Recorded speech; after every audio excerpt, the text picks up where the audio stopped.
চাও ক্ষমতা দান করো, আবার তুমি যাকে চাও ক্ষমতা থেকে নামাও।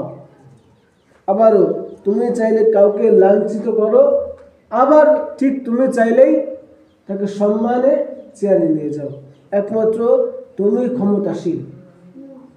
এখন এই আয়াতের দ্বারা কি বোঝাচ্ছে? যে ক্ষমতা পেয়ে গেলে ক্ষমতার অপব্যবহার করা যাবে না। দেখেন, আল্লাহ প্রথমে সূরা মুলকের ভিতরে বলেছি গোটা জগতের মালিক একমাত্র আল্লাহ তাআলা। এক কথা, এখন গোটা জগৎ তো আল্লাহ তাআলারই, কিন্তু নিয়ম শৃঙ্খলার জন্য আল্লাহ তাআলা কিছু দায়িত্বশীল মানুষকে বানায়, দায়িত্বশীল মানুষের কাছে দায়িত্ব দেয়। যেমন ইউনিয়নের দায়িত্ব হচ্ছে চেয়ারম্যানের, আর ওয়ার্ল্ডের দায়িত্ব হচ্ছে মেম্বারের, আর জেলার দায়িত্ব হচ্ছে এমপির। এরকম করতে করতে প্রধান যিনি তার পর্যন্ত যায় থাকে। এখন ইউনিয়নের যে দায়িত্ব চেয়ারম্যান সাহেব, সে কিন্তু ক্ষমতার অপব্যবহার করতে পারবে না, কারণ সে দায়িত্ব পেয়েছে কিন্তু ক্ষমতা পাই নাই। মেম্বার সে ওয়ার্ল্ডের দায়িত্ব পেয়েছে, ক্ষমতা পাই নাই। একটা রাষ্ট্র যে চালায় সে ক্ষমতা পায় নাই, দায়িত্ব পেয়েছে। ক্ষমতা কার? আল্লাহ। সূরা মুলকের ভিতরে যে গোটা জগতের রাজত্ব আল্লাহ, দুনিয়ার কারোর উপরে আল্লাহ রাজত্ব দেন নাই, শুধু দিয়েছে দায়িত্ব। যেমন দায়িত্ব ছিল ওমরের উপর, সবাই ঘটনাটা জানেন। ওমর খলিফা যে সময় হয়, দায়িত্ব যখন আসে, তার ঘুম ছিল না, রাতের ঘুম ছিল না। দিনে বিচার আচার করত, আর রাত হলে মানুষের দুয়ারে দুয়ারে যে দেখতো যে কার কি অবস্থা। কোনোদিন দেখছেন নাকি একটা চেয়ারম্যান রাত্রিবেলা ঘুরে ঘুরে দেখতেছে যে যুবকদের কি অবস্থা, কিংবা কে গরিব কে ধনী, এরকম ঘুরে দেখছে? কোনোদিন দেখছেন না? আর সে কি গোটা পৃথিবীর অর্ধেক তার হাতে, গোটা পৃথিবীর অর্ধেক যার হাতে, সে রাত্রিবেলা মানুষের দুয়ারে দুয়ারে যে খোঁজ খবর নেই। দায়িত্ব এই জিনিস। বাংলাদেশ যে হাতের পরে পেয়েছে, সে মনে করে আমি ক্ষমতাবান, আমি বাংলাদেশের ক্ষমতা, আমার হাতেই সব। খবরদার, এটা হচ্ছে দায়িত্ব। ওমর রাদিয়াল্লাহু তাআলা আনহু যাচ্ছেন, যাইতে যাইতে পাহাড় এলাকায় গেছে, যে দেখে কিছু দূরে আলো জ্বলে,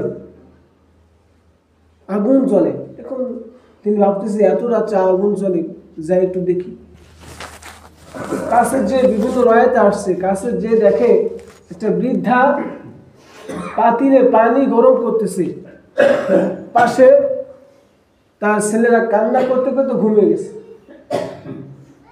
কিছুক্ষণ পরে একটা ছেলে উঠে বলে, আম্মু খাবার দাও, ক্ষুধা লাগছে অনেক। এখন তার মা সান্ত্বনা দেওয়ার জন্য বলতেছে, বাবা খাবার হয়ে গেছে, কিন্তু তার ভিতরে পানি।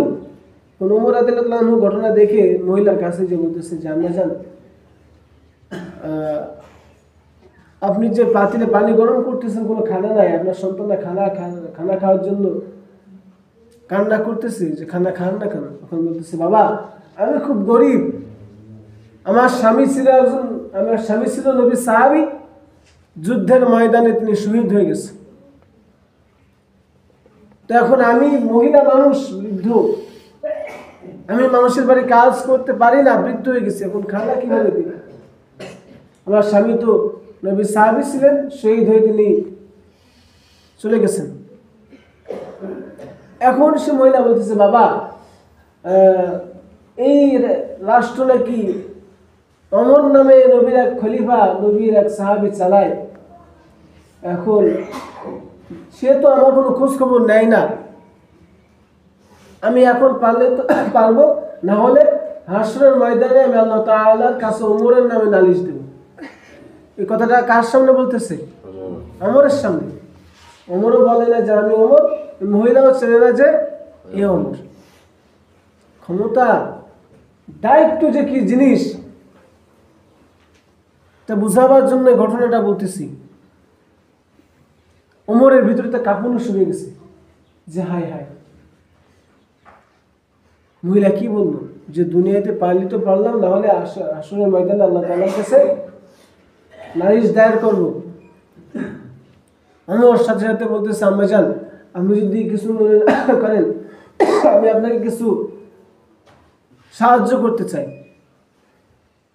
এখন বলতেছে আপনি তো অজান্ত একজন ব্যক্তি, আপনি আর কি সাহায্য করবেন?